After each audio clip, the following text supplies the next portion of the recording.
I'm feeling anxious. Yes, I've been feeling this for the past couple of days, and I think I know why now. There's a part of me where I want to bring joy to the world, and the job that I'm doing doesn't exactly do this. I don't want to disclose what I do, to be honest, but I work the night shift. That's how much I'll give you. You can figure it out from there. Leave it in the comments below. You can play the guessing game, but I won't tell you. But essentially, I have to stay awake. I don't talk to anyone. And I can feel my brain rotting away.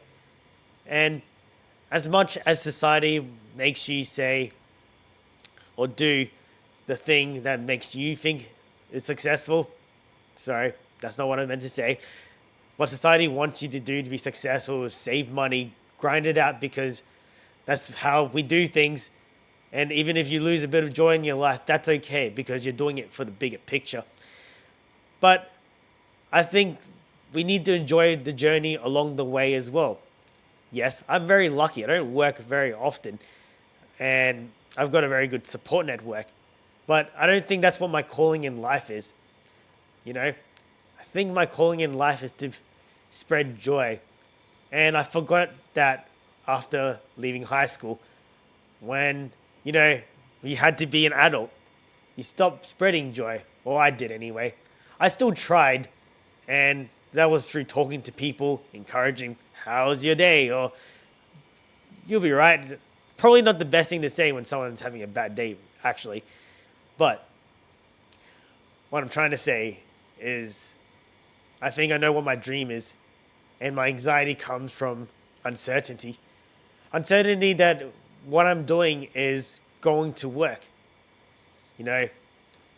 But I have a friend who always says this to me: there's no growth in comfort. There really isn't. As much as I want to just, switch off my brain because I think the brain's wired so that you don't basically do the hard things in life, you just do it on autopilot. It comes a point to in your life where it just feels like existential crisis. But I need to change that. And so I've been doing that for the past 2 weeks now. And I'm experiencing something what I believe is called imposter syndrome. Is this really the real me? But I have to really think back on my past. And what brought me the most fulfillment was actually listening to people and giving them feedback. Not in a self help sort of way. I want to keep telling you guys this. I'm no self help guru. But there's so many stories in this world that I want to share, and I can't just do that by sitting in this hotel room. I need to go talk to people, and that's a scary thought.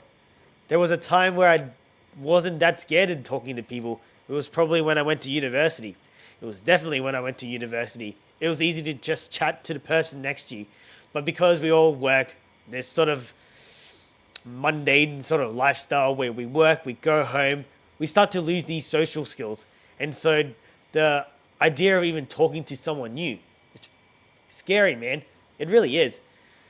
And don't get me wrong, I still love the friends I have in my life as well. They bring me lots of joy.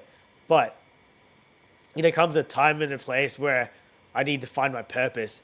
I know what it is, but sometimes the journey isn't linear. You're gonna feel this way. I definitely do. Talking to you talking to you right now, it's crazy. Everyone has their own story and their own definition of success, and it sort of freaks me out a little bit. Okay. Didn't think I was gonna get emotional again. I'm not gonna. I'm gonna take a second. Oh, thanks for listening. This is like my own therapy, like voicing my thoughts out in front of you. It's crazy, huh? But every day, I notice, and this is something I learned, and hopefully you can take this with a grain of salt as well.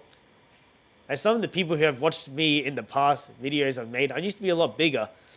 There was a time where I was fat, and it took a very long process for me to lose the weight.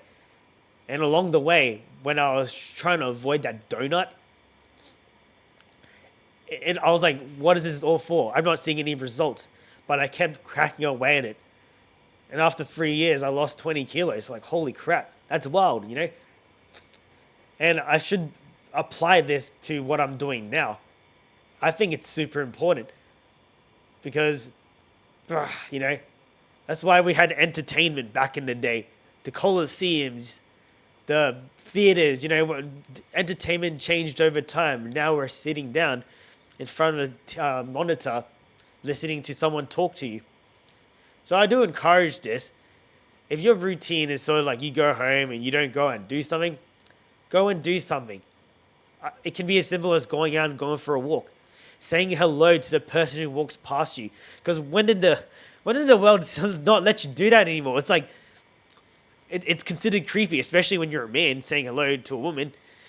To another guy, it's just weird. Like, whoa, who are you to talk to me like that?